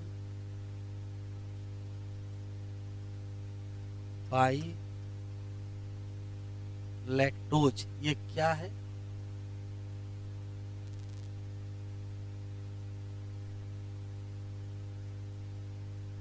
negative regulation है।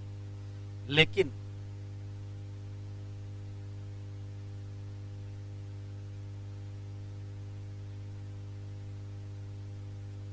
पॉजिटिव रेगुलेशन भी पॉसिबल बाय, ये बताओ लैक्टोज के द्वारा होगा? नहीं, वो दूसरा इंड्यूसर होगा या दूसरा कोई केमिकल होगा।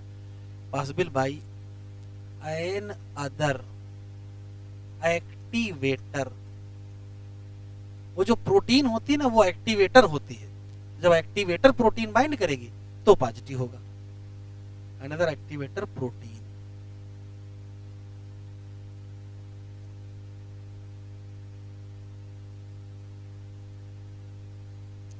सब सवाल लिख दिए हैं, उम्मीद है कि सब कुछ क्लियर है। एक क्वेश्चन देख लीजिए।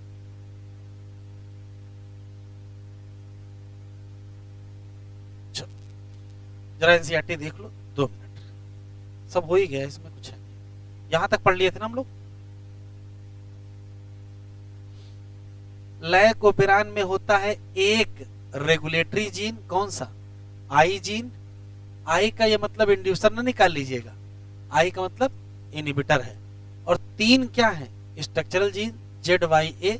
इसमें आई कोड करता है किसके लिए? रिप्रेसर। जेड जीन कोड करता है किसके लिए? आवाज न करो। बीटा गैलेक्टोसाइडेज, 60 में बीबाल, primarily responsible for hydrolysis of disaccharide lactose into monosaccharide glucose and glucose. Y gene code for permease, increase permeability of cell to beta galactose लिखा है। रुक जाओ, ये क्या है? हम तो लिखा है परमेबिलिटी ऑफ लैक्टोज, और यहां क्या लिखा है? बीटा गैलेक्टोसाइड्स। ये कौन सी चीज है? तो ध्यान से सुनो, ध्यान से सुनो। जिस सबस्ट्रेट पर बीटा गैलेक्टोसाइडेज काम करेगा उसका नाम क्या रखोगे? उसका नाम रखोगे बीटा गैलेक्टोसाइड्स। अरे इससे अच्छा लैक्टोज लिख देते, कौन सी दिक्कत थी? लैक्टोज ना लिख के बीटा गैलेक्टोसाइड्स लिख दिया है, साइडेज नहीं लिखा है। क्या है? तो इसके यहां ऐसे लिख दो, ये लैक्टोज है वास्तव में।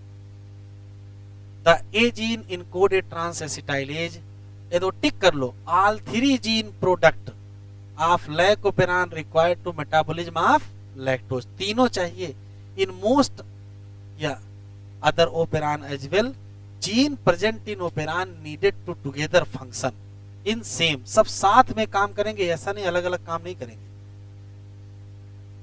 रिप्रेसर बाइंड कर गया ऑपरेटर से तो आरएनए पॉलीमरेज बाइंड नहीं कर पाया इन एब्सेंस ऑफ इंड्यूसर, और इन प्रेजेंस ऑफ इंड्यूसर क्या हुआ, इंड्यूसर आया, रिप्रेसर को इनएक्टिव किया, तो फिर सब काम होने लगे। Lactose is the substrate for enzyme beta galactosidase, लेकिन यही रेगुलेट करेगा स्विच ऑन और स्विच ऑफ, इसी नाते इसका नाम inducer. In absence of preferred carbon sucrose such as glucose, lactose अगर दिया जाए मीडियम में तो लैक्टोज ट्रांसपोर्ट हो जाएगा सेल के अंदर थ्रू एक्शन ऑफ परमिएज, ब्रैकेट में लिखा है कि थोड़ा बहुत हमेशा बनता रहता है, ठीक है। लैक्टोज इंड्यूस करेगा क्या ओपेरान को, किस मैनर में, तो मैनर क्लियर है।